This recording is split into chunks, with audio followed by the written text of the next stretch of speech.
I recently spotted this old nasty dark comb on its way to the dumpster. Some of the guys were sorting out some old equipment, and things like this were getting thrown out, and rightfully so. This thing belongs in the dumpster. I'm not sure where this comb came from. We don't build things this way. This was made with crimp wire foundation. That's why the bees were able to create that gap between the bottom bar and the comb. I haven't used that stuff for 35 years. We must have picked it up in some old used equipment that we got from somebody else, which I tend not to do very often. And of course it gets replaced with something like this, new plastic foundation and a new frame. I also recently picked up this neat macro lens that goes on this camera I'm making the video with. It actually has a light in the front that comes on when it's being used, and so it compensates for the shadow that the camera and the lens make when they get really close to something. So I took some neat close-up pictures, and I'll include them at the end of the video. They're close-up pictures of some very old comb, very interesting shots. That comb reminded me that I've been wanting to do this video for a while, the subject being why comb rotation is so important in bee colonies. It really is a big deal. People don't give it enough attention, honestly. I'm convinced that many beekeepers underestimate the role that old comb plays in problems like premature queen failure, sick brood, and excessive and repeated colony losses.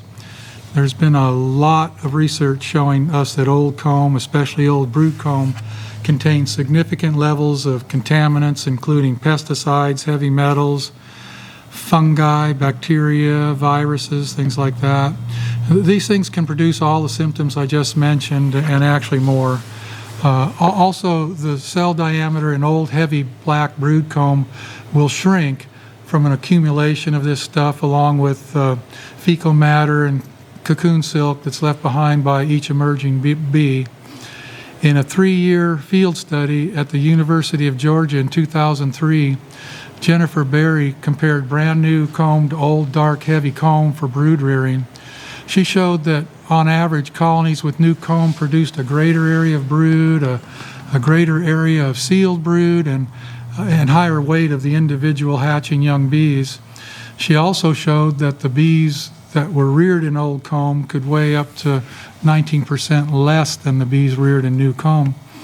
Or in other words, colonies full of old dark heavy comb will have smaller bees and less of them. I can actually remember a time when getting rid of old comb wasn't really considered very important. Years ago, I remember some beekeeping friends of mine that were actually proud of their old comb, bragging how old it was, 40 years old, that it was their grandfather's, and so on. And they viewed old black comb as being strong and durable, which is true, and they especially liked having them in extracting supers because they wouldn't break apart when on-capping or extracting rapidly. And of course our understanding has evolved since then, and we now know that a colony of bees will cover a lot of ground, and some of what they touch and collect and bring home can be really toxic. Nectar and pollen and propolis, they often contain compounds that didn't really exist in the not so distant past, and because comb can absorb much of this, old comb really should be considered a liability and not an asset. On a brighter note, honey consumers can take comfort in the fact that many of the toxins collected in nectar migrate to the comb because they're more attracted to beeswax than honey. This is due to their lipophilic properties, if I'm pronouncing that correctly, which actually means they tend to combine with or dissolve in lipids or fats, which is basically what beeswax is, rather than water. This is one of the reasons why the comb in a beehive is often called the liver of the colony. A few years ago, a friend of mine who was a second-generation commercial beekeeper and inherited much of his outfit from his father was really struggling to keep his bees alive and healthy. He was trying everything he could to keep his bees in good condition, but nothing seemed to be working. He was really struggling. He wondered if the very old comb in some of his hives might be part of his problem. So he sent some samples off to a lab for a thorough analysis. He got A few days later, he got a call back from one of the technicians at the lab who explained to him that they would be glad to take his money for an extensive analysis and report, but that all he really needed to know was that nothing could survive in this comb. So at first he was really depressed, and he thought seriously about quitting the business, and after thinking about it for a while, he decided to undertake the laborious and expensive job of shaking all of his bees from every single colony onto new frames and foundation. And 6 months later, he called me up and he told me he had the best looking bees he'd ever seen in his life. Another problem, or a problem that can occur with old comb, is the synergistic interactions that can occur between compounds previously absorbed by the comb and stuff that's currently coming in. Because of all the stuff bees are being exposed to today, the number of synergistic effects that can occur is really astronomical, and it really can't, it's practically impossible to know. When I began pollinating almonds in the early 1980s, 1982 was my first year actually, which was before mites and mite treatments, I would often notice a setback in the overall condition of my colonies immediately after a fungicide application, which happens a lot in the almonds. The change would sometimes be subtle, but other beekeepers I knew noticed it too, and we never considered it a big deal because it wasn't extreme and the bees always seemed to bounce back pretty quick. Today it's different. With the mite treatments and everything else that's out there, there are a lot of chemicals that our bees can be exposed to, and a colony's comb absorbs a lot of it.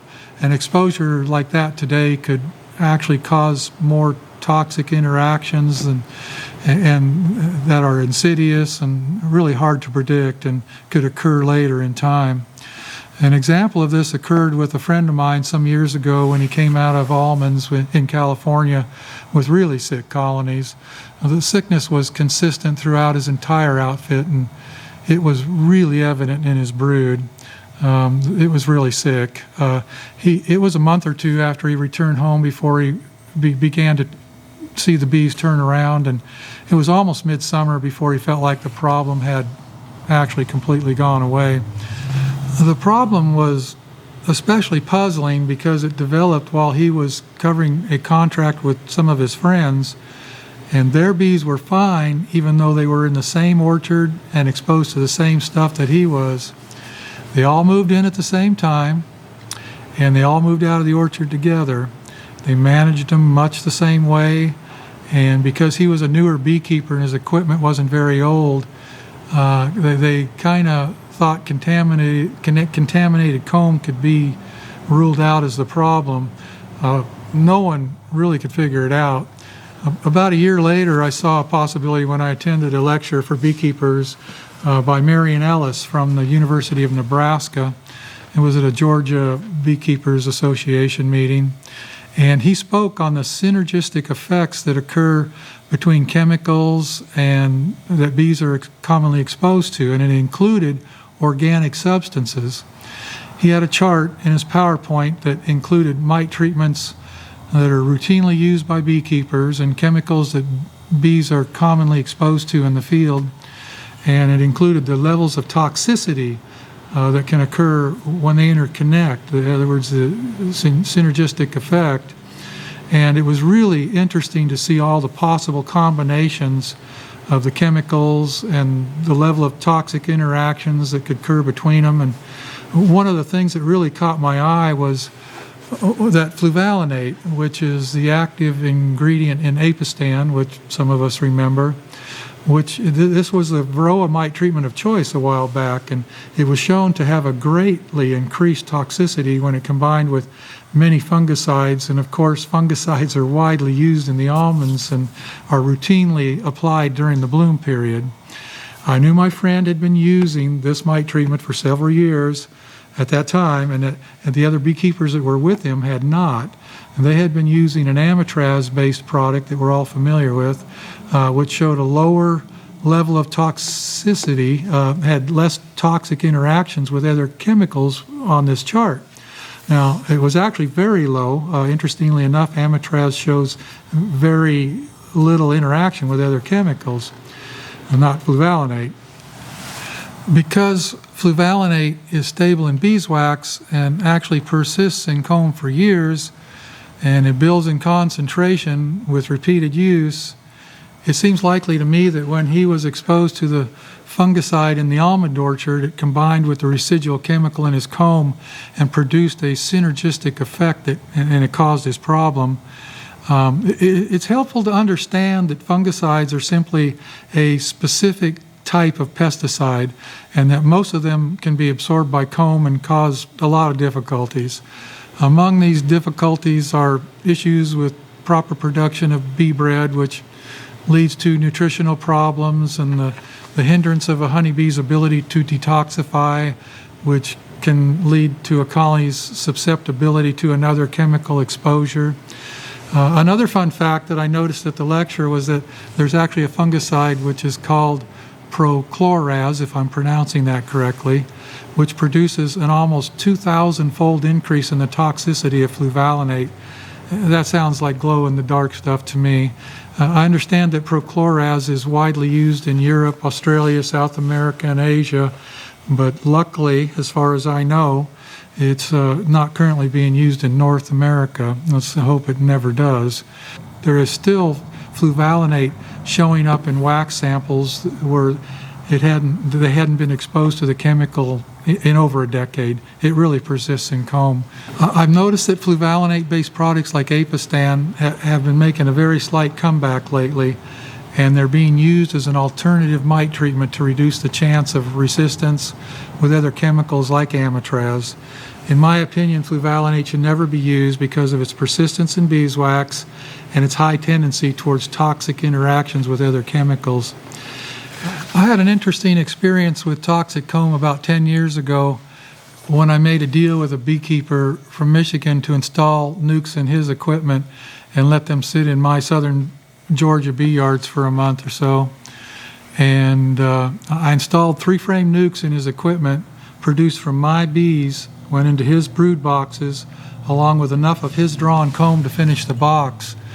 In about 2 weeks, I noticed brood issues beginning to develop in his boxes, even though the rest of my nukes really looked great. So I called him to give him a report and asked if he had any ideas, and he asked me to give him a terramycin treatment, which I did twice, and he asked if he could leave him there for a few extra weeks to maybe help, and I agreed to that. The brood problems didn't go away, and when he finally picked them up, many of them were still struggling to expand into his comb, even though they'd been on a nectar flow for a few weeks. After some discussion, he admitted that he'd been having trouble keeping his bees alive, and he was fairly sure it was because his old comb had been exposed to multiple types and excessive amounts of mite treatments over the years. By the looks of his really dark comb, I was really inclined to believe him and kind of winced at the idea of actually having handled his combs. He also told me he was hoping to repopulate his equipment, make a crop, and sell everything out in the late summer, which leads me to this straightforward and obvious advice.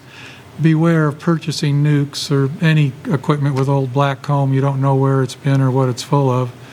Of course, all of this begs the question, how old is too old?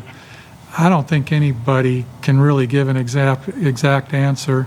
I think it all depends on what the bees have been exposed to. When beekeepers pollinate multiple crops each year and have a high exposure to chemicals, I think they're the ones that should consider rotating combs out more often than, say, somebody like me who was isolated in the mountains and kind of isolated from agriculture. I've heard people say that combs should be rotated out every 3 years, which I'm sure gives great results. Others say you should replace 20% of your comb each year so you can have a complete turnover in about 5 years. And there are also some that say that if you don't replace all your combs at the same time, there will be a migration of substances from your older combs to your new ones, which makes for a continuous low-level contamination. I try to approach it more from a business point of view. I try to understand where the point of diminishing returns begins when comparing cost to results. When all things are considered, I believe I'm pretty well served by replacing my brood combs by the time they're about 10 or 12 years old. I know this might sound pretty old to some people, but I don't pollinate anymore, and of course this is just my opinion, which is based on my observations and experiences, and it's not a scientific study, be aware of that. I occasionally get asked if using old black comb and extracting supers can have an effect on color and flavor of honey, and I really believe that unless you can filter your honey so completely that you're able to remove all the particles and substances that are introduced by exposure to the comb and processing, like on capping and extracting and pumping, and this includes substances that are absorbed or microscopic, then both the color and the flavor have to be influenced. Although sometimes the changes are subtle, and people will argue this point, the blacker the comb is, the more noticeable the results are. I've seen it. And something else to consider is that these substances will be ingested when the honey is consumed, worth considering. Something else to consider is that changes will also occur with color and flavor and aroma when cappings from old dark combs are separated from honey with a capping smelter. Although the quality of honey always pays a price when wax is separated by heating and melting, the end result will always be worse if old black comb is involved. I think all beekeepers should rotate out old comb as a part of their overall management strategy, no matter how they do it. I think this includes organic treatment and non-treatment beekeepers too. Anyone who thinks that they are immune to the problems associated with old comb is really kidding themselves. We can't tell the bees where to go, and we sure can't tell them what to bring home. And organic compounds can easily have nasty interactions too. Just because something is organic doesn't mean it's absolutely safe. Sometimes it's actually quite the contrary. Even what seems like a non-exposure situation, combs will eventually become contaminated and overloaded with undesirable substances, and they really will need to be replaced. I really think that comb rotation is important, and people need to take it seriously. We do. The way we accomplish comb rotation is a little different than many people. We sell a lot of nukes every year, and each fall we sell a number of colonies and rebuild them and replace them in the spring. Now, I'm not advocating selling your old junk black comb in a nuke or a colony. That's not what I'm talking about. If you make a 5-frame nuke out of a double deep colony and you use 4 or 5 frames, you're automatically replacing those frames. In 4 or 5 years, you can theoretically replace most of the combs in a colony, and we use that as a strategy for keeping our combs from getting too old. These old black combs like this, if we see them in a colony and we can't get rid of them right then and there, if they have brood or honey or something that we just don't want to throw out, we'll move them to the outside wall in the bottom box, and then the next spring we'll watch for an opportunity to throw them out, and that's one way of getting that done. I hope this video is helpful. I hope it gives some beekeepers some food for thought. Comb rotation is important, and I think we all need to take it seriously. Thanks.